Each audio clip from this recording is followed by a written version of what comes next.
روزوں کے وجوب کی حکمت کیا ہے؟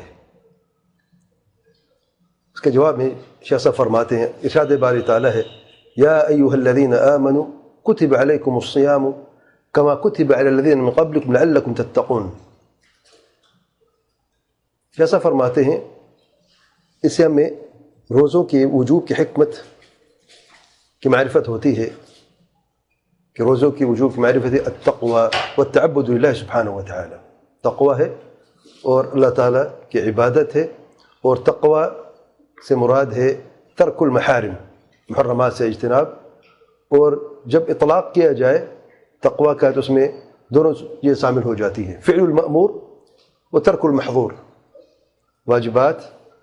جن کا حکم دیا گیا ان پر عمل کرنا اور جو محرمات ان سے اجتناب کرنا۔ اللہ تعالیٰ کے پیارے پیغمبر صلی اللہ علیہ وسلم فرماتے ہیں، من لم يدع قول الزور والعمل به والجهل فليس لله حاجة ان يدع طعامه وشرابه۔ سے بخاری کی روایت میں اللہ تعالیٰ کے پیارے پیغمبر صلی اللہ علیہ وسلم فرماتے ہیں، جو قول الزور والعمل به کو نہیں ترک کرتا،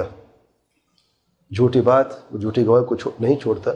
اور جہالت کو نہیں چھوڑتا، تو اللہ تعالیٰ کو کوئی حاجت نہیں کہ اللہ تعالیٰ اس کے کھانے اور پینے کو چھڑوا دے، یعنی اس کو بھوک اور پیاس کے بغیر کچھ ملنے والا نہیں۔ جب کوئی روزے دار روزے رکھ کر ایسے عمل کرتا ہے جو شرعاً جائز نہیں ہے، یا ترک الواجبات یا فعل المحرمات، قول الزور عمل به، یعنی جو محرمات ہیں اگر روزہ داری کرتا رہتا ہے تو سوائے بھوک اور پیاس کو اس کو کچھ ملنے والا نہیں۔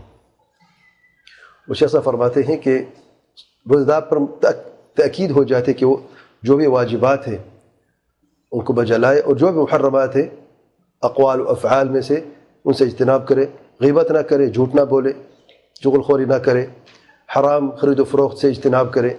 اور جو بھی محرمات سب سے اجتناب کرنا لازمی ہے۔ اور اگر کوئی شخص اس طریقے سے عمل کرنا شروع کر دے تو پورا مہینہ کرتا رہے تو انشاءاللہ وہ خود دیکھے گا کہ پورے سال میں اس کی استقامت ممکن ہے۔ لیکن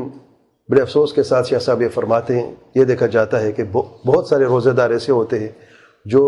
روزے کے دن اور افطاری کے دن میں کوئی فرق نہیں جانتے، ان کی عادت ہے ترک الواجبات فعل محرمات کی،